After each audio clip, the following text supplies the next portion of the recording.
2 साल का मेहनत है। तो एनईटी काफी ज्यादा थी और एमएससी भी बहुत ज्यादा थी आपके और एग्जाम में। और लड़कियों का ऐसा कि प्रेजेंट में मस्त रहना, अपने मजे से कोई दिक्कत वाली बात है, जो होना हो जाएगा। लड़का थोड़ा सा हाँ, करियर की तरफ ज्यादा ओरिएंटेड होता है इस एज में जाने के बाद। एग्जाम से पहले एक सेशन में बताया था कि कुछ भी प्री मत करो, मेरा ज्यादा दिक्कत होता है फिजिकल में। रिवीजन आपने किस तरीके से फॉलो की लाइफ में? किसी भी चीज का शॉर्टकट नहीं होता है। एमएससी के दौरान प्रिपरेशन को, गेट या फिर नेट की प्रिपरेशन को किस तरीके से फॉलो किया जा सकता है? अंशुमन, स्वागत है आपका विज्ञान वृक्ष के ऑनलाइन प्लेटफॉर्म के ऊपर। सबसे पहले तो आपको कॉन्ग्रेचुलेशन, और आपकी गेट में जो रैंक AR14 है उसके लिए आपको बहुत बहुत बधाई हो। ठीक है। और जी सर, सबसे पहला धन्यवाद। सबसे पहला सवाल होता है कि आपको मतलब कैसा फील हो रहा है, और आपने काफी मेहनत करी होगी इसके लिए, तो मतलब अच्छा अच्छा आपको लग रहा होगा। तो अभी आपको वैसा ही लग रहा है या फिर अभी थोड़ा सा नॉर्मल हो गई हैं चीजें? सर अभी तो थोड़ा नॉर्मल हो गया है, लेकिन जिस दिन रिजल्ट आया था उस दिन तो बहुत ही खुश हुआ था, क्योंकि 2 साल का मेहनत है। लास्ट ईयर हम्म। भी लास्ट ईयर भी थोड़ा मतलब ठीक ठाक ही रैंक था, लेकिन उतना हम्म। खुश नहीं हुआ था जितना होना चाहिए था। लेकिन इस साल हम्म। बहुत खुश हूँ अभी। लास्ट ईयर और कितना रैंक था पूरे आपका? साल लास्ट ईयर मेरा रैंक 62 था। 62 था? ओके। हाँ सर। तो बहुत बढ़िया है। और तो थोड़ा सा अपने बारे में बताइए थोड़ा सा। आपने बताया कि आप गांव में रहते हो, गांव से आपने सारी चीजें करी हैं। गांव में रहते हुए भी एक थोड़ा मुश्किल चीज होती है किसी भी बच्चे के लिए जो गांव में, क्योंकि इंडिया में मैक्सिमम पॉपुलेशन मतलब गांव से आती है, पढ़ने वाला जो बच्चा आता है, और काफी डिफिकल्टीज उसको फेस करनी पड़ती हैं। तो थोड़ा सा अपना एजुकेशन के बारे में बताइए। 12th आपका किस तरीके का रहा, ग्रेजुएशन कैसा रहा, एंड मोर स्पेसिफिकली एमएससी के बारे में जरूर बताइएगा। जी सर, मैंने अपना 10th क्लास पास किया है भोपाल टोडोल हाई स्कूल से। वो मेरे हम्म। आसाम के ही मतलब शिव सागर मेरे गांव के आसपास ही है। तो हम्म। वहाँ से मैंने 10th किया। उसके बाद मैं शिव सागर के शिव सागर जूनियर कॉलेज में 12th किया।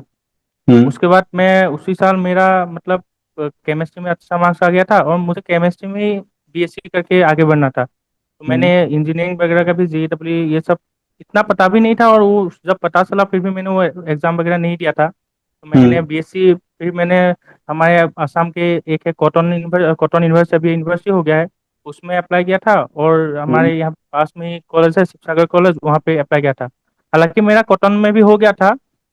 मतलब परसेंटेज वाइज होता है वहाँ पे, आपके बेस्ट साइंस के बेस्ट 3 सब्जेक्ट के परसेंटेज से लेता है। हम्म। लेकिन मतलब अभी ये जो कॉलेज है मेरा सो घर के पास ही है, तो मम्मी हम्म। पापा भी बोले कि अभी मतलब 12th भी किया है तो थोड़ा इतना बाहर जाना नहीं है, तो यहीं से हम्म। अच्छे से पढ़ लो, क्योंकि यहाँ का भी हाँ। केमिस्ट्री डिपार्टमेंट सही है। अच्छा। तो हाँ। मैंने भी फिर सोचा कि यहीं पे कर लेता हूँ, बीएससी करना है। हम्म। और घर से आना जाना भी हो जाएगा, क्योंकि घर से मेरा 10-15 मिनट के पास ही है, मतलब स्कूटी से मैं जाता था हम्म। तो 10 हार्डली 15 मिनट लगता था। हम्म। तो वहाँ से मैंने बीएससी किया। और हाँ, उसी समय में मतलब उसके बाद मैंने मास्टर्स के लिए जो मतलब पता चला कि जैम एग्जाम होता है। हम्म। तो जब मतलब जैम के बारे में तो पहले तो पता नहीं था, जब मतलब हम्म। लॉकडाउन आया तो लॉकडाउन के टाइम में यूट्यूब पे एक वीडियो आ गया था, उसी से पता हम्म। चला था कि मतलब एक जैम एग्जाम भी होता है। हम्म। हम्म। तो पहले तो ऐसा था कि हम तो पबजी खेलते रहते थे दिन भर, तो इतना तो पता नहीं था। तो हाँ। जब पहले 12th के बाद जब पापा ने एक 25,000 का मोबाइल ला के दिया था, क्योंकि हम्म। मैंने वो बोला था कि अच्छा वो आ जाए तो वो देना। मेरे पापा एक टीचर है, हाँ। तो उन्होंने मुझे बोला था कि हाँ ठीक है दे दूंगा। तो जब रिजल्ट मतलब ये 12th में 86% आ गए थे, और हम्म। सारे सब्जेक्ट में हमारे यहाँ पे लेटर बोलते हैं, मतलब 80 के हम्म। ऊपर रहता है तो लेटर मार्क्स होता है। तो वो आ हम्म। गया था, तो मोबाइल दे दिया था। तो दोस्तों के साथ पूरा पबजी खेलता था दिन रात। ऐसे ही जब कॉलेज नहीं जाता था तो पबजी होता था, बस रात हाँ। को भी पबजी खेलता था। अब इतना आइडिया हाँ। नहीं था मतलब क्या करना है बीएससी के बाद, मैंने सोचा था। और हमारे मतलब उसी साल ऐसा हुआ था कि हमारे कॉलेज में ही मास्टर्स भी खुलने वाला था, मतलब 2-3 साल बाद। तो मैंने तो हम्म। यही सोच लिया था कि बीएससी यहीं से करके मास्टर्स भी यहीं से कंप्लीट कर लूंगा, उसके बाद देखा जाएगा जो होगा। हम्म। तो पहला तो ऐसे उसके बाद पहला लॉकडाउन आया, तो लॉकडाउन में तो दिन में पबजी, रात में पबजी, बस वही हाँ। खेलता था दोस्तों के साथ। लेकिन हम्म। ऐसे तो यूट्यूब वगैरह देखता, तो एक दिन तो पता चल गया कि ऐसा जैम एग्जाम होता है। हम्म। लेकिन पहला लॉकडाउन तो ऐसे ही चला गया। लेकिन दूसरे लॉकडाउन के टाइम, लॉकडाउन में ऐसा होता था कि एग्जाम तो होते नहीं थे, बस हम्म। घर पे ही रहना होता था, हम्म। क्लास भी नहीं होता था। 3rd सेमेस्टर भी हमारा ऑनलाइन एग्जाम ही हुआ था। तो उस हम्म। समय मुझे पता चल गया कि जैम एग्जाम है, तो मैंने उसके लिए फिर देखा यूट्यूब में कैसे क्या पढ़ना होता है। तो हम्म। फिर पहले तो उसका सिलेबस वगैरह डाउनलोड कर लिया। हम्म। तो फिर मैंने उसके लिए तैयारी चालू कर दिया। उसके बाद थर्ड फिफ्थ ईयर में आते, 3rd ईयर में आते आते तो जैम एग्जाम हो गया, और वो मेरा अच्छा हो गया, तो मेरा ऑल इंडिया हम्म। रैंक 257 आ गया उसमें। तो हम्म। उसके बाद अब आईआईटी चूज करने का टाइम आ गया कि कौन से आईआईटी में जाना है। लेकिन हम्म। मुझे तो वही है कि मैं बहुत वो क्या बोलते हैं, होम सिक हूँ, तो घर के पास रहना ही बहुत अच्छा लगता है। तो फिर मैंने हम्म। सोचा कि जैसे तैसे करके आईआईटी गुवाहाटी मिल जाए बस। तो मैंने अपने फर्स्ट प्रेफरेंस में आईआईटी गुवाहाटी दिया। उसके हाँ, बाद और मैंने, वो मुझे पता ही नहीं था क्या देना है, तो मैंने आईआईटी गांधीनगर दे दिया। हालांकि हाँ मुझे आईआईटी हैदराबाद वगैरह भी मिल जाता उस रैंक में, मतलब उस हाँ। तक वहां तक। तो मेरा थर्ड राउंड तक आईआईटी गांधीनगर ही था। हम्म। तो मुझे, मैं तो डर गया क्योंकि गुजरात है, बहुत दूर है, तो मुझे पता ही नहीं हम्म। था यहाँ आसाम इधर है, एक गुजरात उधर ईस्ट है। और एक दूसरा वेस्ट हो गया, बिल्कुल ही हाँ। ऑपोजिट हो गया इंडिया तो के। फिर हाँ। तो मैं, मुझे तो डर लगने लगा क्योंकि अब क्योंकि वहां तक मेरा 257 रैंक था और थर्ड राउंड तक शायद 224 के आसपास रैंक तक आईआईटी गुवाहाटी क्लोज हो गया था। तो हम्म। इतना आना तो मतलब पॉसिबल ही नहीं था, ऐसे तो लग रहा था। हम्म। लेकिन फोर्थ राउंड आते आते हो गया मेरा। तो मैं उस दिन मतलब, तो मेरे घर वाले भी खुश थे क्योंकि सब लोग को लग रहा था कि वहां तक कैसे, अब यहाँ से घर से ही बाहर, आसाम से ही बाहर नहीं गया, शिवसागर हम्म। से ही मैं एक बार ही गुवाहाटी गया था बस। हाँ। तो तो यहाँ से वहां तक कैसे जाएंगे, तो फिर सब लोग तो टेंशन में ही थे। लेकिन फोर्थ राउंड हम्म। आते आते मेरा आईआईटी गुवाहाटी हो गया, तो सब लोग खुश हम्म। थे। तो मैं तो उसी दिन मतलब राहत की सांस लिया कि अब तो ठीक है कम से कम। हाँ और आईआईटी गुवाहाटी तो बहुत सुंदर है। मैं तो मतलब, हाँ। मैंने मतलब जैम के टाइम की आपकी बात बोल रहा हूँ कि मैंने, मुझे दो ही आईआईटी पसंद था, एक तो आईआईटी गुवाहाटी और एक आईआईटी दिल्ली। क्योंकि दिल्ली हम्म। के बारे में, दिल्ली में मेरी एक, हमारी एक सीनियर को हो गया था उनका, उनका ऑल इंडिया हम्म। रैंक शायद 48 था जैम में। तो हम्म। उनका तस्वीर वगैरह दिखता रहता, तो वो अच्छा लगता था। तो अच्छा है। मैंने क्या हाँ किया था, आईआईटी गुवाहाटी का मेरा फोन का वॉलपेपर दिख रखा था, और फोन का हाँ लॉक स्क्रीन का वॉलपेपर आईआईटी दिल्ली का। तो हाँ दोनों में से कोई एक हो जाए, वही मोटिवेशन था बस, कि हाँ। इन दोनों में से कोई एक मिलना चाहिए। लेकिन आईआईटी दिल्ली हम्म। तो कहाँ ही होगा 257 रैंक में जनरल का। तो फिर हम्म। आईआईटी गुवाहाटी मिल गया तो बहुत खुश था। उसके बाद मैं आईआईटी गुवाहाटी गया। और हम्म। पहले साल से ही वो पता था कि मुझे तो पीएचडी में तो इतना मन नहीं है, क्योंकि मैं लैब वगैरह में भी जाता था, तो पता चल गया था, क्योंकि मुझे जॉब में ही ज़्यादा इंटरेस्ट है। तो हम्म। मैं गेट की प्रिपरेशन करने लगा, क्योंकि क्लास के साथ मेंटेन करना थोड़ा हालांकि डिफिकल्ट होता है। लेकिन जब हम्म। मतलब एडजस्ट, क्योंकि पहले पहले मैं गांव, यहाँ से कॉलेज से गया था, वहाँ पे शेड्यूल अलग होता है, यहाँ पे तो शेड्यूल अलग होता है। ये आईआईटी में गांव प्रेशर में। भी रहता है हाँ। बहुत सारा, मतलब। हाँ, और वो खुद के मन में भी रहता है ना, मैं कैसे compete करूंगा इनके साथ। हालांकि हम्म। जैम तो देके गया था, लेकिन अब इतना कॉन्फिडेंस तो नहीं रहता है ना। तो हम्म। पहला तो दो एक दो महीना तो उसमें एडजस्ट एडजस्ट करने में ही गया। उसके बाद हम्म। धीरे धीरे प्रिपरेशन स्टार्ट किया, और गेट के लिए, और वहाँ पे फिर मेरा मतलब हो गया। हालांकि पहले वो 2024 में ही गेट, और हम्म। उस साल मेरा 2020 के दिसंबर में जो सीएसआई नेट हुआ था, उसमें भी मेरा हम्म। जेआरएफ आ गया था ऑल इंडिया रैंक 59 के साथ। तो हम्म। फिर मैंने मतलब सोच लिया कि अभी क्या करूँ। फिर मैंने मतलब जब नेट हो गया था, नेट का रिजल्ट हम्म। पहले आया था, तो मैंने फिर गेट दिया। गेट का तो आपको पता ही है, एग्जाम दे के आके तो ऐसा लगता है कि मैंने क्या ही किया है, हाँ पूरा खराब ही गया है। तो हाँ फिर जब आंसर किया है तो मतलब थोड़ा मार्क्स अच्छे आ गए, मतलब 53 हाँ। पॉइंट समथिंग आया था। तो मुझे हम्म। लगा मतलब अंडर 200 के आसपास तो आ ही जाऊंगा। हम्म। लेकिन तब तब यही डिसाइड करना था कि अब पीएचडी ज्वाइन करना है कि क्या करना है। तो फिर मैंने हम्म। एक ही भगवान को बोला कि आप मुझे अगर अंडर 100 रैंक अगर मैं आ गया तो फिर मैं ड्रॉप लूंगा, तो आप देख लीजिए। तो बाकी हाँ। तो अब आपके भरोसे है। तो फिर उसके बाद ऑल इंडिया रैंक 62 आ गया। तो फिर उसी दिन हम्म। मैंने डिसाइड कर लिया कि अब तो मुझे ड्रॉप लेना ही है, मुझे हम्म। पीएचडी के लिए जाना ही नहीं है, कि अब भगवान ने भी इशारा कर ही दिया है कि तुम ड्रॉप लो।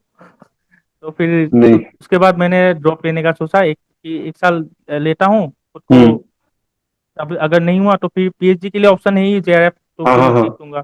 इंटरेस्टिंग सी जर्नी रही, और ये बेस्ट भी था क्योंकि आपके माइंड में क्लियर होना जरूरी है कि मेरे को पीएचडी करनी है या फिर मेरे को जॉब के लिए टारगेट करना है। और जिन भी बच्चों का जेआरएफ हो जाता है जैसे एमएससी करते ही, मैं आई थिंक उन लोगों को भी यही सजेस्ट करना चाहूंगा कि आपको एटलीस्ट अगर आपके पास जेआरएफ है तो आपको एक साल और जॉब के लिए, गेट के लिए देना चाहिए। मतलब आप दे सकते हो, उसमें आपकी प्रोबेबिलिटी ज्यादा होती है क्योंकि पीएचडी के बाद तो वैसे ही आपको चीजें याद नहीं रहेंगी, एंड देन आप कम्पीट मुश्किल से कर हाँ पाओगे बच्चों के साथ जॉब्स वगैरह में। हाँ, क्योंकि तो पीएचडी एक बहुत लंबा जर्नी है, 5 6 साल हम्म। का जर्नी है वहाँ पे आप। मतलब ऐसा नहीं है कि आज गए फिर वापस आ गए। तो हम्म। आपको आज तक पूरा, आपका माइंड पूरा क्लियर होना ही पड़ेगा कि आपको हाँ। पीएचडी करना ही है। हम्म।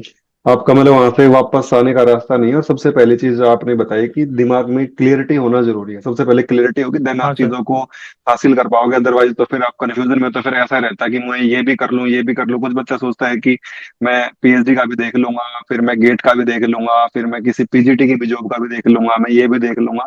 देन आई थिंक वो बच्चा शायद चीजें हासिल नहीं कर पाता है एज कम्पेयर टू वो स्टूडेंट जो जी बिल्कुल सर। ही एक टारगेट लेके चल रहा हाँ जी सर। वो कोई अगर कर पा रहा है तो वो तो रेयरेस्ट ऑफ रेयर है वो तो। है।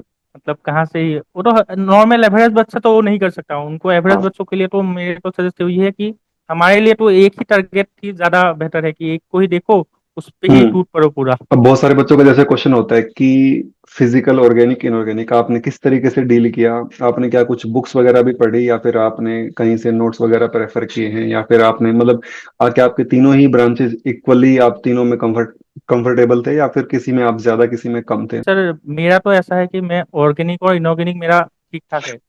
हम्म। तो मेरा ज़्यादा दिक्कत होता है फिजिकल में, क्योंकि हम्म। और इसलिए भी ज़्यादा दिक्कत होता है क्योंकि मतलब वहाँ पे एनएटी आता है, वहाँ पे हम्म। वो कैलकुलेटर यूज़ करना होता है, और हम लोग तो हम्म। नॉर्मली दूसरा कैलकुलेटर यूज़ करते हैं। और हम्म। वहाँ हम्म। पे गेट में तो ऐसा भी होता है कि आपको इतने डेसिमल तक आंसर देना है, इतने तक हम्म। देना है, आपको आंसर आ भी जाए उसके बाद ज़्यादा दिक्कत है। तो हम्म। मतलब नहीं किया तो आंसर तो गया ही आपका सही हम्म। करके भी। तो इसीलिए वहाँ पे तो मेरा फिजिकल में ये डर भी मेरा रहता था।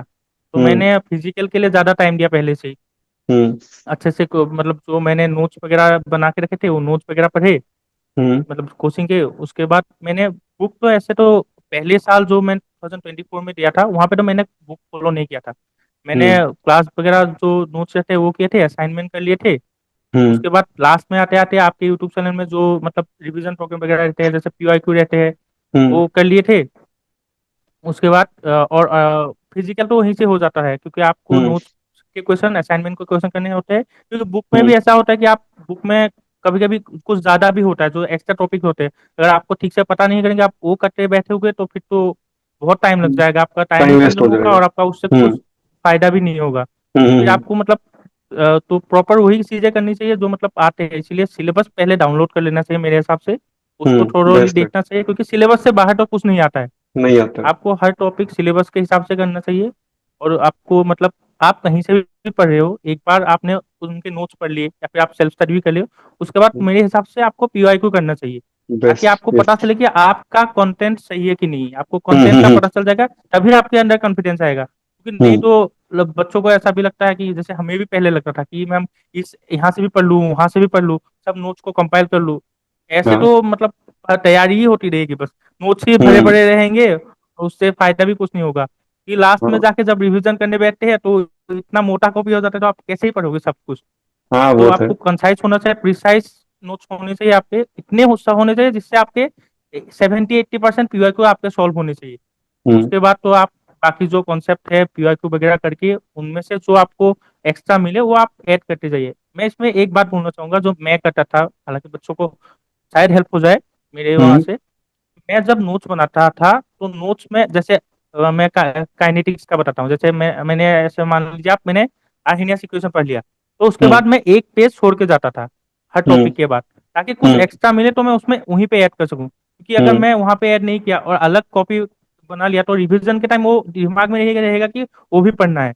तो साथ में आप लोग हो सके तो थोड़ा जितना आधा पेज एक पेज होके रख लीजिए, ताकि वहां पे हम्म। कोई क्वेश्चन एक्स्ट्रा मिले वो भी ऐड कर सकते हैं आप, या फिर कोई अलग हम्म। कॉन्सेप्ट मिले तो वो आप ऐड कर सकते हैं, ताकि आपको रिवीजन के टाइम में वो आपके मतलब फ्लो में ही हो जाए। तो आपको ऐसा नहीं कि वो वहां से पढ़ना है, क्योंकि बहुत सारा रिवीजन के टाइम में तो आपके दिमाग में बहुत कुछ चलता रहता है, हम्म। तो लास्ट टाइम हो जाता है तो वो वहीं पे फ्लो में बैठ जाता है, तो आपके लिए ज्यादा मतलब लोगों के लिए अच्छा होगा। तो ये मैं फिजिकल के लिए बोलना चाहूंगा, ऑर्गेनिक इनऑर्गेनिक सबके लिए मैंने बस एग्जाम्पल दिया है।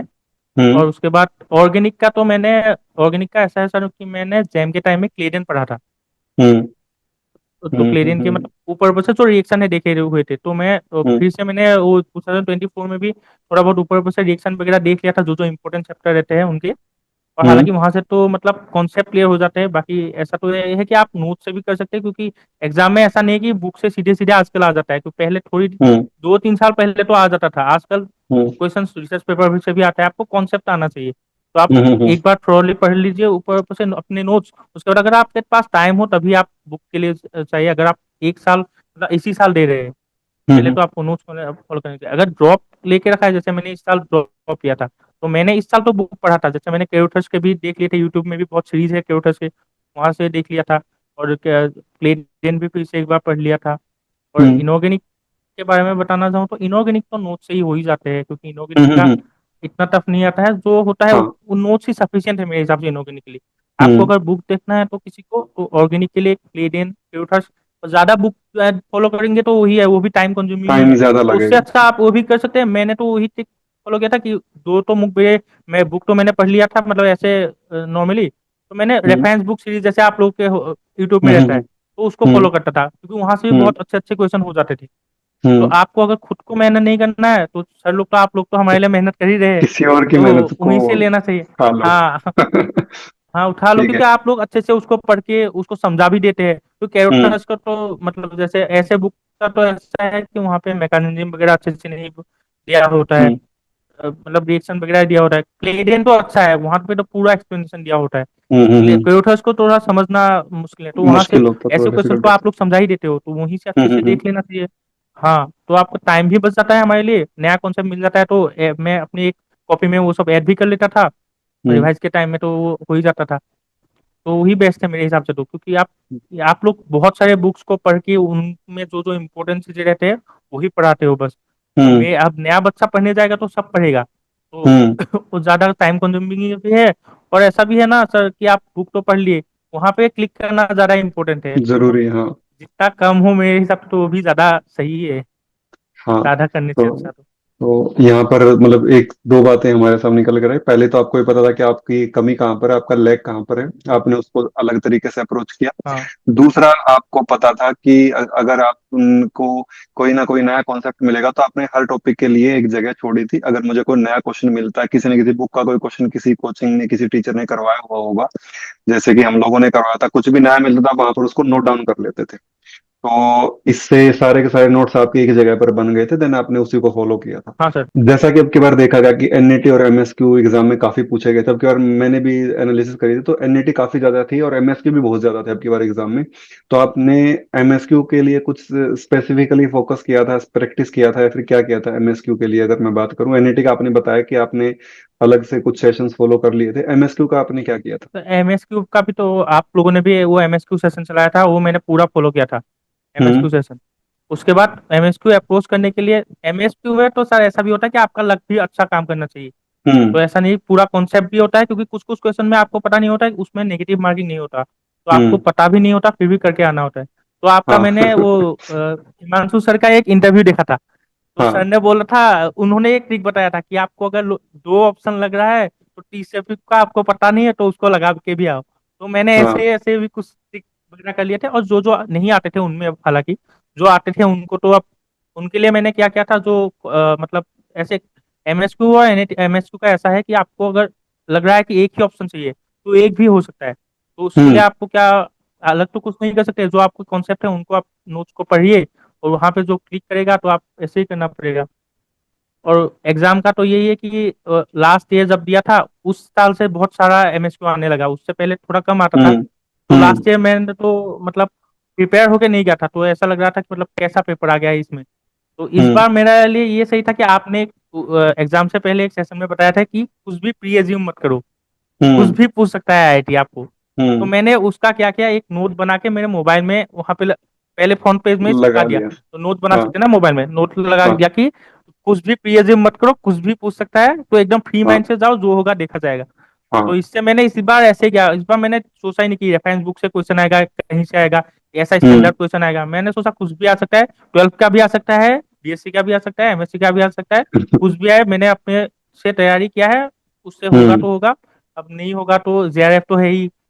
हाँ, नहीं तो ऑप्शन तो है ही। तो दूसरा है ना, सेल्फ कॉन्फिडेंट हाँ होना बहुत जरूरी होता है, और जो आपने प्रिपरेशन करी है उसके ऊपर बिलीव करना जरूरी होता है। और एक और चीज हाँ होती सर। है कि आप बहुत ज्यादा जगह फॉलो मत करो, एक जगह पर अगर आपको लग रहा है कि अच्छा है तो देन हाँ आप उसी चीज को फॉलो करो, आपके लिए बेटर रहता है। हाँ बेटर तो ठीक ये है। है कि आप एक जगह फॉलो करो, वहां से नोट्स बनाओ, और क्वेश्चन आप प्रैक्टिस करो, वहां से अगर कुछ एक्स्ट्रा मिले तो तभी ऐड करके जाओ, वही बेटर है। एक ओके। टॉपिक हुई आप 10 जगह से पढ़ोगे तो नोट्स ही बढ़ते जाएंगे बस, हम्म। एक ही चीज का।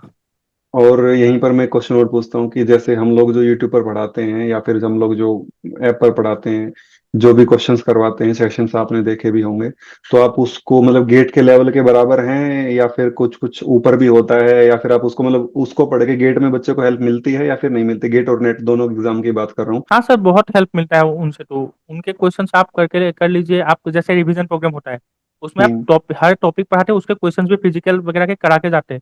उससे हम्म आपका एक बार ऐसा होता है कि आप नोट्स पढ़ रहे हो, एक ऐसा हम्म होता है कि आप क्वेश्चन कर रहे हो, क्वेश्चन करने से हम्म आपका कॉन्सेप्ट ज्यादा क्लियरिटी, कॉन्सेप्ट में क्लियरिटी आके हम्म आपको ज्यादा अच्छे से समझ में आता है। तो वो ज्यादा बेटर है मेरे हिसाब से। आपने जो रिवीजन प्रोग्राम यूट्यूब में कराया है उसमें हर टॉपिक का हम्म क्वांटम, मैंने क्वांटम फॉलो किया था, आपका थर्मोडायनेमिक्स फॉलो किया था, जो मेरे हम्म वीक टॉपिक्स है उनको मैंने अच्छे से फॉलो किया था। उनमें मेरा बहुत हेल्प हुआ था, क्योंकि आपने वो हर टॉपिक कराया, उसका क्वेश्चन भी करा दिया, तो वो वहीं पे खत्म हो गया मेरा कि हम्म कैसे क्वेश्चन आने वाले हैं। एक जो मैंने आपका एक अच्छा क्वेश्चन आया, हालांकि ऐसा क्वेश्चन तो नहीं आया, लेकिन मैंने ऐसा क्वेश्चन करा नहीं था। एक आपका थर्मोडायनेमिक्स का थर्ड लॉ का एक क्वेश्चन आपने वो D by A cube A T cube law ऐसा कराया था। तो ऐसा हम्म क्वेश्चन कभी भी पूछ सकता है आईआईटी, क्योंकि वो हम्म थर्ड लॉ टॉपिक तो मेंशन है, लेकिन वहां से मेंशन क्वेश्चन है। नहीं आया है। हाँ। तो ऐसे क्वेश्चंस तो आपको वही ऐसे ही कंटेंट फॉलो करेंगे तभी तो मिल सकता है, अच्छे हम्म कंटेंट में ही आपको मिल सकता है ऐसे क्वेश्चन। हम्म। और अंशुमन, जैसे कि एक और क्वेश्चन होता है बच्चों का कि रिवीजन को किस तरीके से अप्रोच करना चाहिए, रिवीजन मतलब कितनी बार रिवीजन करें, कुछ टाइम होता है, या फिर रिवीजन को प्रोसीड किस तरीके से करना चाहिए। हर बच्चे का वैसे तो अलग होता है, लेकिन जो बच्चा कुछ ना कुछ चीज हासिल कर चुका होता है शायद उसको एक बेटर वे पता होगा, तो इसलिए मैं आपसे पूछ रहा हूँ कि रिवीजन आपने किस तरीके से फॉलो किया। सर रिवीजन का तो ऐसा है कि आपने, जैसे मैं बताता हूँ, एक बार आपने नोट्स रिकॉर्ड मतलब जहां से भी पढ़ रहे हो वहां से नोट्स बना लिए, हम्म या फिर खुद हम्म सेल्फ स्टडी भी कर रहे हैं, नोट्स बना हम्म लिया। उसके बाद उसको एक बार अच्छे से पढ़िए, उसके बाद असाइनमेंट लगाइए। तो एक बार आपका रिवीजन हो गया, असाइनमेंट के टाइम आपका दूसरा रिवीजन हम्म हो गया। हम्म उसके बाद जो असाइनमेंट के बाद आपने जो एक्स्ट्रा टॉपिक उसमें ऐड किए नोट्स में, वो एक बार पढ़ लीजिए। उसके बाद जब आप रिवीजन करने बैठे, ऐसे नहीं कि हर पेज अच्छे से पढ़े, फिर आपको पेज मतलब पलटनी है अच्छे से। हम्म मतलब आपको पता है कि नहीं, एक बार माइंड में देख लीजिए हाँ ये मुझे पता है, तो उसको पलटने में ज्यादा बेहतर है, क्योंकि आप एक ही चीज को पढ़ने से अच्छा आप उसके क्वेश्चन जितने हो सके प्रैक्टिस कीजिए। तो मैं तो हम्म ऐसे करता था कि मेरा 2-3 बार अच्छे से नोट्स पूरा एकदम थोरोली पढ़ लिया, उसके बाद मैं हम्म नोट्स को पलटता था। वो मेरे हम्म एक दोस्त दोस्त ने बताया था, क्योंकि जैम के टाइम में मुझे पता नहीं था ऐसे रिवीजन करना है। जैम के टाइम में मैं हम्म बस नोट्स को ही पढ़ते जा रहा, पढ़ते ही जाता था, पढ़ते ही जाता था। तो इसीलिए हम्म वहां पे जाके मेरा थोड़ा बहुत, इसीलिए रैंक में थोड़ा कम हो गया था उस टाइम में। तो हम्म जब आईआईटी आया तो वहां पे मुझे दोस्त ने बताया, तू तू कैसे रिवीजन कर रहा है ये, कि एक ही चीज को 10 बार मतलब पढ़ ही जा रहा है, पढ़ ही जा रहा है, हर लाइन को पढ़े जा रहा है, ऐसे पढ़ेगा तो कैसे होगा, लास्ट में क्या करेगा। तो उसने मुझे हम्म बताया कि तुम ऐसे करो कि रिएक्शन जैसे हो गया, और रिएक्शन का देखो, तुम्हारे माइंड में एक बार रिएक्शन के जैसे ऑर्गेनिक में आप स्टार्टिंग मटेरियल को देखो, उसके बाद रिएजेंट को देखो, और फिर सोचो कि प्रोडक्ट बन रहा है कि नहीं, अगर बन रहा है तो उसको पेज को पलटो। ऐसे मैं हम्म करता था, तो जल्दी रिवीजन हो जाता था। इससे आपको शॉर्ट हम्म नोट्स बनाने की भी जरूरत नहीं होती है। तो हम्म आप हम्म आपके खुद के लंबे नोट्स भी आपके जल्दी जल्दी खत्म हो जाते हैं। हम्म तो मैं तो ऐसे ही रिवीजन करता था। हर ओके। किसी का हालांकि अलग होता है, हम्म कोई हम्म शॉर्ट नोट्स बना के भी अच्छा होता है। शॉर्ट नोट्स का हम्म मैं बताऊं तो मेरा, मैं इसलिए शॉर्ट नोट्स नहीं बना था, क्योंकि मतलब सेम के टाइम में मैंने बनाया था सॉलिड का, मैंने शॉर्ट नोट्स बनाया, दो चीज मैं शॉर्ट नोट्स में ऐड करना भूल गया, वही दो चीजें आ गया, और वो मैं गलत मतलब मेरा हुआ नहीं। तो मैं उस टाइम में मेरा शॉर्ट नोट्स देख के मुझे डर लग गया कि मैं शॉर्ट नोट्स में कुछ ऐड करना भूल जाऊं, कि हो जाता है हम्म ना, इंसान तो गलती हम्म करता ही हम्म है, कुछ कुछ सही भी हम्म जाता है। तो हम्म अपने अच्छे पूरा फुल नोट्स को ही अगर आप अच्छे से पढ़ो, जल्दी जल्दी रिवाइज करना सीख जाओ, क्योंकि 2-3 बार बाद आप कितना ही एक चीज को पढ़ोगे, अच्छे टाइम से कम जल्दी लग जल्दी जाता हो ही टाइम। जाता है। हम्म। टाइम कम ही लग जाता है, तो उसको फॉलो हाँ। करना मेरे हिसाब से ज्यादा अच्छा होगा। शॉर्ट नोट्स में तो अंशुमन आप मेरे वाले कैटेगरी से बिलोंग करते हो। मैं भी शॉर्ट नोट्स बनाना बिल्कुल भी पसंद नहीं करता हूँ, क्योंकि मैं ऐसा मानता हूँ कि लाइफ में किसी भी चीज़ का शॉर्टकट नहीं होता है। आप शॉर्ट में, हाँ क्योंकि हाँ सर। ऑलरेडी हम जो पढ़ाते हो आपको शॉर्ट में ही पढ़ाते हैं, मतलब उससे शॉर्ट क्या होगा। जो चीज़ आप 6 महीने में पढ़ते हो वो चीज़ आप कहीं ना कहीं 12 लेक्चर 15 लेक्चर में देखते हो। देन फिर उसको भी आप शॉर्ट करने की कोशिश करते हो, फिर उसमें कुछ ना कुछ स्किप हो जाएगा, देन वो एग्जाम में आएगा, देन आपको पता चलेगा कि हाँ ओहो ये सर, तो गड़बड़ हो गई है ना। तो वो मेरे साथ ही हुआ है, वो उसने मेरा काट दिया एक बार। उसके बाद तो मैंने शॉर्ट नोट से भरोसा ही उठ गया मेरा, कि और अच्छे से वही आप अगर 2-3 बार अच्छे से पढ़ लेंगे तो आपके वो जो नोट्स है वो आप जल्दी जल्दी रिवीजन कर सकते हैं। उससे मतलब हम्म एक भी बात भी होता है ना, आपके मन में भी अच्छा लग जाता है कि हाँ मैंने अपना कॉपी पूरा कर लिया। अब शॉर्ट नोट्स हम्म 2 पेज का होता है, उससे वो भी दिमाग में रहता है कि वहां पे कुछ तो रह तो नहीं गया, हम्म तो फिर हम्म वो देखना ही पड़ता है। ऐसे तो हम्म आप हम्म शॉर्ट नोट पढ़ लिया, फिर वो एक बार ऐसे देखेंगे कि कुछ तो रह तो नहीं गया, तो उससे अच्छा आप अपने नोट्स को अच्छे से फास्ट फॉरवर्ड पढ़ना सीख लीजिए, 2-3 बार रिवीजन के बाद तो आपका आ ही जाएगा।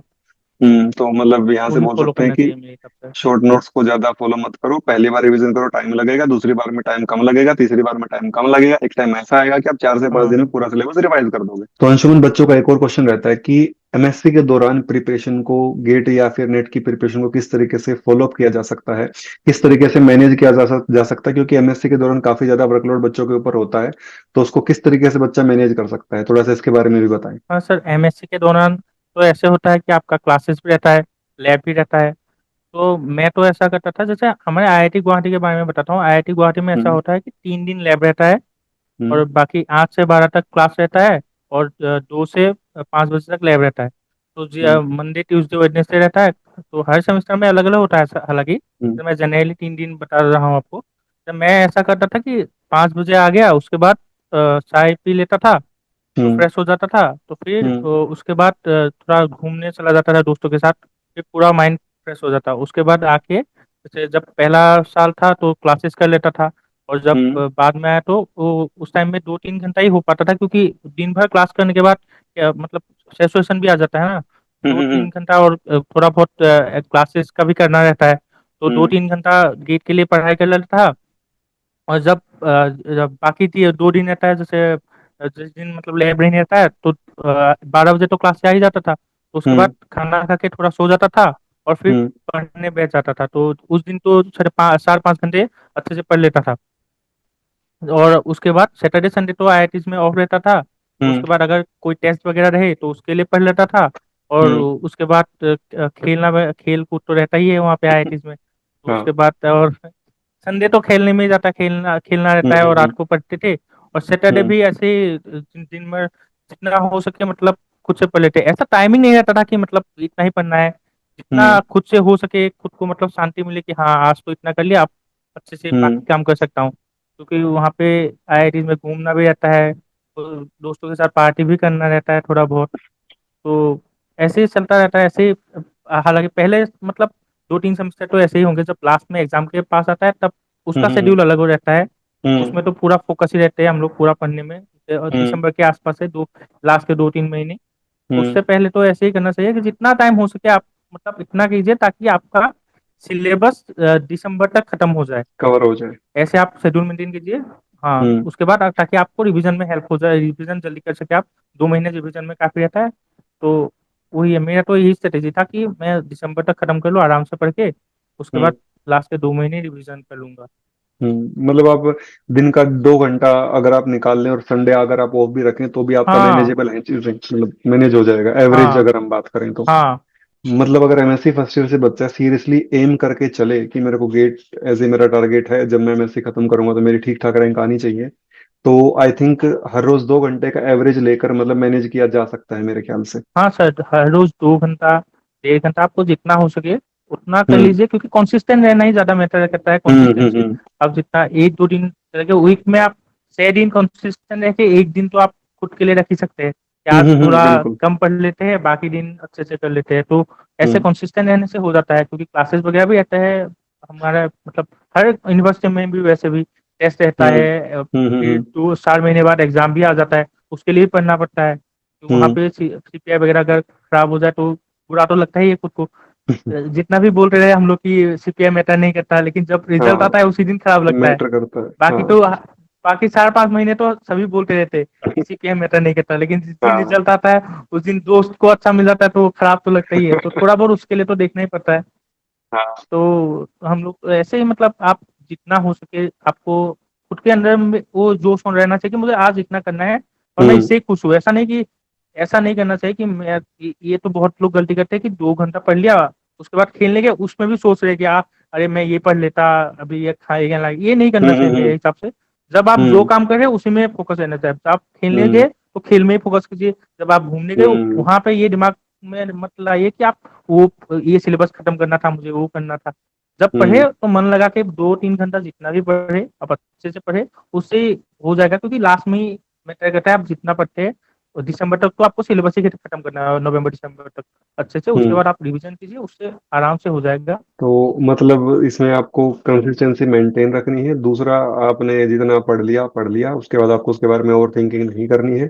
बस जनरली ये प्रॉब्लम हाँ शायद लड़कों में ज्यादा होती है पढ़ाई को लेकर, तो जैसा मैंने सुना उसके हिसाब से मैं बता रहा हूँ, लड़कियों का ऐसा कि प्रेजेंट में मस्त रहना अपने मजे से, कोई दिक्कत वाली बात नहीं, जो होना हो जाएगा। लड़का थोड़ा सा हाँ करियर की तरफ ज्यादा ओरिएंटेड होता है इस एज में जाने के बाद, और वो थोड़ा सा ये सोचता है कि पता नहीं मेरा क्या होगा, मैं कहाँ जाऊंगा, क्या करूंगा, तो उसकी टेंशन शायद लड़कों को थोड़ी हाँ सी ज्यादा रहती है एज कम्पेयर टू हाँ, गर्ल्स, है ना। ज्यादा होता है। हाँ, हम्म।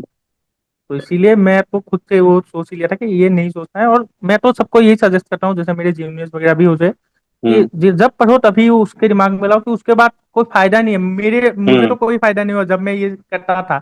ये मैं, हम्म। ऐसा नहीं कि मैं नहीं करता था, मैं पहले करता था, उससे मेरा हम्म। फायदा नहीं हो, तो मैंने ये छोड़ दिया कि अब जब जो करना है वही करना चाहिए। हम्म। जो हम्म। काम में जब करना है वो, खेल के टाइम खेल, पढ़ाई के टाइम पढ़ाई, हम्म। मस्ती के टाइम मस्ती। इससे ही आपके दिमाग में वो गिल्ट नहीं रहता, नहीं तो वो गिल्ट रहता है कि यार वो तो, ये पढ़ाई के टाइम में खेल की बात आता है, खेल के टाइम में पढ़ाई की बातें आता है, पढ़ाई के तो फिर बाद। कुछ नहीं होता हाँ, है। ऐसा रहने से मेरे ख्याल से मोटिवेशन की भी बहुत ज्यादा नीड नहीं पड़ती, क्योंकि इंसान सेल्फ मोटिवेटेड रहता है कि हाँ मैंने जो करना था वो मैंने कर लिया, जितना मेरे को देखना था वो मैंने कर लिया। हाँ अब इसके, क्योंकि मोटिवेशन तो उसको चाहिए होगा जो डिमोटिवेट होगा, जो ओवर थिंकिंग करेगा। जो ओवर थिंकिंग नहीं करेगा उसको मोटिवेशन चाहिए ही नहीं। हाँ, तो आपको हाँ। अगर माइंड में आपका क्लियर रहेगा कि मुझे ये करना है, तो फिर तो आप रोज ही मोटिवेटेड रहेंगे। मतलब वो टेम्परेरी मोटिवेशन होता है, अगर कुछ जो आपको बाहर से मतलब ऐसा होता है। रहता है क्या। हम्म। हाँ हाँ, वो तो एक दो दिन रहेगा, फिर वही फिर से वो वीडियो सर्च करना पड़ेगा, motivation study motivation video YouTube पे सर्च करना पड़ता है, तो उससे अच्छा खुद से हाँ। ही मोटिवेटेड रहो, तो ज्यादा अच्छा होता है। मतलब यूट्यूब पे वीडियोस में भी काफी जैसे आती हैं, तो मैं तो मोटिवेशन की वीडियोस फॉलो करता नहीं इन जनरली। हाँ मैंने कभी नहीं करी। बट ऐसा होता है कि देखो ये वीडियो देखने के बाद आप दिन में 14 घंटे पढ़ोगे, 18 घंटे पढ़ोगे ये वीडियो देखने के बाद, तो मतलब थोड़ा सा। हाँ, हाँ मतलब तो इससे तो, हाँ, इस इनसे तो कुछ नहीं है, 2-3 दिन का जोश रहता है, उसके बाद वही आप फिर 10 दिन नहीं पढ़ोगे, उससे अच्छा आप हर वो 10 दिन में 2-2 घंटे पढ़ के 20 घंटे ही हो जाएगा ऐसे। और मुझे ऐसा लगता है कि जो बच्चा मास्टर्स कर रहा है या फिर मास्टर्स कर चुका है, वो शायद इतना बड़ा है कि उसको पता है कि उसके लिए क्या बेटर है, क्या उसके लिए गलत है, क्या उसके लिए सही है, कितना उसको टाइम देना है किस चीज को। आई थिंक इतनी समझ होनी चाहिए, और अगर इतनी समझ नहीं है तो फिर शायद मोटिवेशन भी उसका कुछ नहीं बिगाड़ सकता, ऐसे इंसान का तो मोटिवेशन से भी कुछ नहीं बिगड़ने हाँ वाला सर, वही। है। ठीक है। हाँ, ये बस वो मोटिवेशन वाले चैनल्स के ही 1 मिलियन 2 मिलियन व्यूज बढ़ाने के ही काम आएगा, उनके वो पैसे कमाएंगे। हम लोग तो फिर 2 दिन बाद फिर सर्च करना पड़ेगा, दूसरे चैनल में जाना पड़ेगा। हम्म। तो मैं भी इन सब में ज्यादा बिलीव नहीं करता, कि मैं तो खुद से मोटिवेटेड रहता हूँ कि मुझे पता है कि मुझे ये करना है, अगर हम्म। कर लूंगा तो ठीक है। तो इससे ज्यादा से ओवरथिंक करके क्या ही मिलेगा, जैसे तो पहले तो मैं करता था ओवरथिंक, तो उससे फायदा नहीं हम्म। नुकसान ही होता है, 2-3 दिन बैठ जाता था, फिर मतलब ऐसा लगता था कि जिंदगी में क्या ही होगा। फिर एक टाइम हम्म। आया कि अब जो होगा देखा जाएगा, खुद से मोटिवेटेड रहो, पढ़ाई करो, और देखा हम्म। जाएगा जो होगा। इसीलिए मतलब इसीलिए लगता है कि ठीक ठाक रिजल्ट आ गया है, हम्म। कि मोटिवेशन की नीड नहीं पड़ी अभी 1 साल, क्योंकि मैंने 1 साल ड्रॉप भी दिया है, फिर भी मेरे दिमाग में हम्म। ये नहीं आया कि मैं कभी डीमोटिवेट, तो मैं तो लगभग डीमोटिवेट हुआ ही नहीं था, ऐसे तो बोला ना चाहूँ तो, क्योंकि मैं होता ही नहीं था, कि मुझे मेरे माइंड में ये रहता था कि मैंने 2 घंटा पढ़ा, ठीक है 2 घंटा ही पढ़ा, अब बाहर हम्म। जाओ, घूमना है तो घूमो, हम्म। जो करना है करो, इससे बात बात दोस्तों से बात करना है तो बात करो। तो ऐसे ही टाइम होता था, लेकिन लास्ट में आते तो मतलब एग्जाम के पास तो थोड़ा बहुत सबका ही रहता ही है, वो तो होगा ही, उससे तो कुछ नहीं नर्वसनेस। कर सकते, उनमें तो वो नर्वसनेस तो होती है वो एग्जाम तो। प्रेशर तो रहता ही है। हाँ हम्म।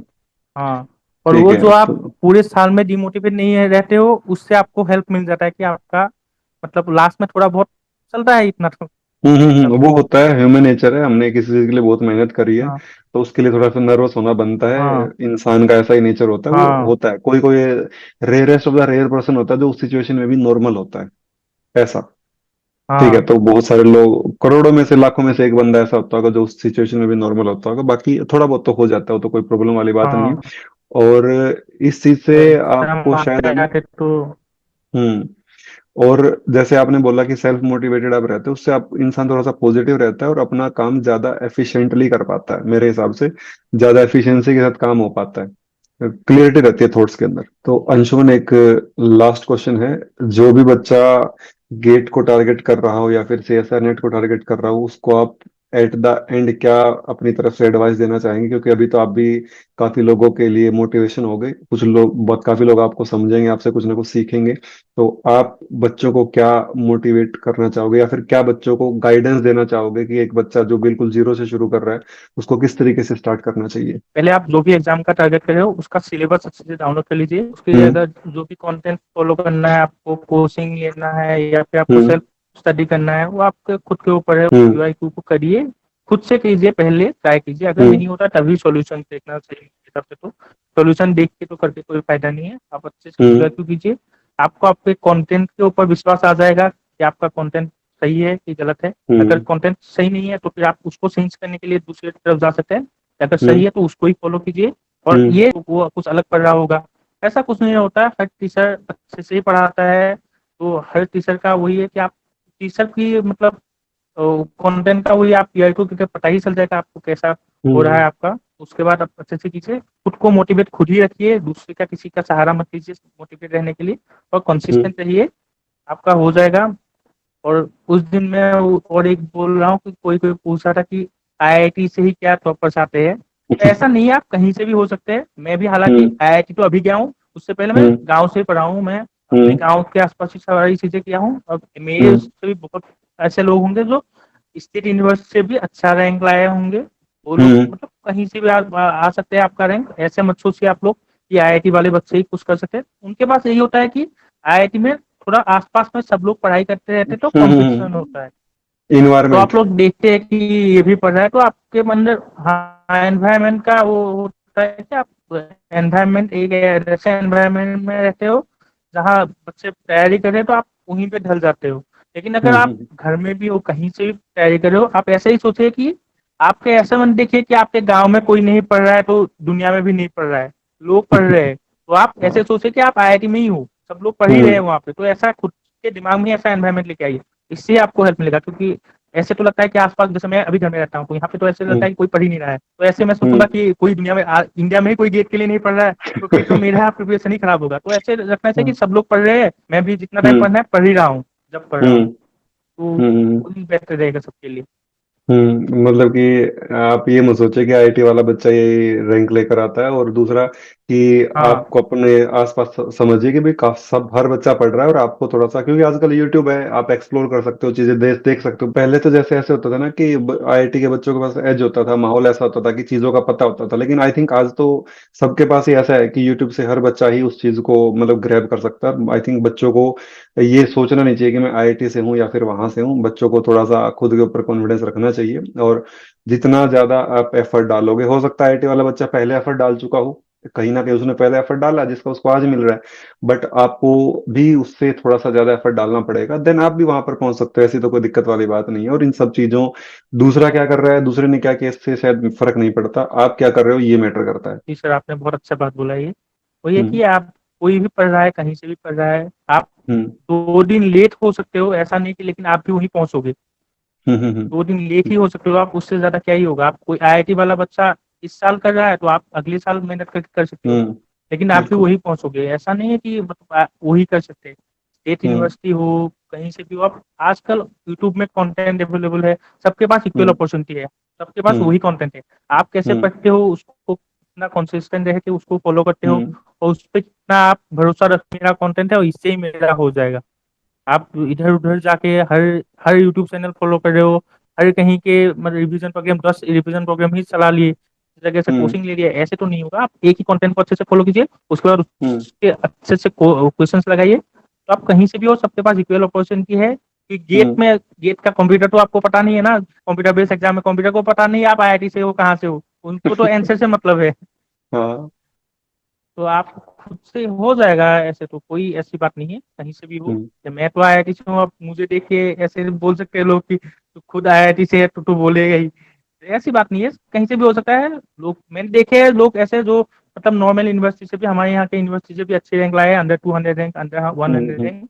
हम्म तो हर जगह का बच्चे, वो बच्चे के ऊपर ही डिपेंड करता है मेरे हिसाब से तो। पर्सन टू पर्सन वेरी करता है। और अंशुमन, आई होप आप जिंदगी में बहुत आगे बढ़ो, और आप यहाँ पर आए हो। बच्चों को आपने काफी सारी चीजें बताई हैं, जैसे कि सेल्फ मोटिवेटेड होना जरूरी है, बहुत सारी बातें आपने बच्चों को बताई, रिवीजन को किस तरीके से फॉलो करना है, खुद के ऊपर बिलीव रखना है, बहुत सारी चीजें बच्चों ने शायद आपसे सीखी होंगी। और आई होप आप लाइफ में बहुत ऊंचाइयों पर जाओ, और बहुत वो सब चीजें हासिल करो जिसके आप लायक हो, और आप खुद को और बेहतर इंसान बनाते चले जाओ जैसे जैसे लाइफ आगे बढ़ती चली जाए। और मेरा ऐसा मानना है कि लाइफ हर रोज आपको चैलेंजेस देती है, जॉब के बाद भी कभी भी स्टेबिलिटी नहीं होती, आपको हर रोज बेहतर बनना पड़ता है। हर रोज आपको जॉब के लिए भी तो हर रोज उठ के जाना पड़ेगा ना, काम तो करना ही पड़ेगा ना। तो वो जी सर। कंसिस्टेंसी अगर आप आज लेकर आ सकते हो, जैसे प्रिपरेशन करने वाले बच्चे में होनी चाहिए, तो देन शायद उसको जॉब बहुत इजीली मिल जाएगी। जो कंसिस्टेंसी वो पैसा लेकर लेकर अपनी जिंदगी में आएगा, अगर वो पहले लेकर आ जाएगा ना, देन यार शायद उसको जरूरत नहीं पड़ेगी। अंशुमन, आपका बहुत बहुत शुक्रिया। और आपने से बच्चों ने सच में बहुत कुछ सीखा होगा, बहुत सारी चीजें। और आपका थोड़ा नेचर भी थोड़ा सा ऐसा हंसमुख सा मजेदार सा नेचर आपका, तो बढ़िया लगा आपसे बात करके। और आई होप आप लाइफ में बहुत आगे बढ़ो, एंड देन आपको भी कभी भी कुछ भी हमारे लायक कुछ हो, हम आपके लिए कुछ, हम तो क्या ही करेंगे वैसे, कुछ भी आपको हेल्प हो, कुछ भी आपको पूछना हो, तो आप हमसे कभी भी पूछ सकते हैं। नहीं सर, आप लोगों थैंक ने तो बहुत ही हेल्प किया है ऐसे तो। आप, मतलब ये बता रहा हूँ, आप, मैं, मेरा चेहरा तो आपके लिए नया है, आपका चेहरा तो मेरे लिए बहुत पुराना है। तो आपको बात, आपसे बात करके मुझे ऐसा नहीं लगा कि मैं नए लोग इंसान से बात कर रहा हूँ, तो इसीलिए मैं आपसे से बात कर रहा हूँ। ठीक है भाई अंशुमन, तो एक बार एंड करते हैं इस चीज को, और आपसे जल्द ही मुलाकात होगी। हाँ जी सर, आप लोगों को बहुत बहुत शुक्रिया। और जो भी मेरे जिससे भी मैंने आज तक कुछ सीखा है, सबको मैं इसी प्लेटफॉर्म से शुक्रिया अदा करना चाहूंगा। राधे राधे सर। राधे राधे भाई, राधे राधे।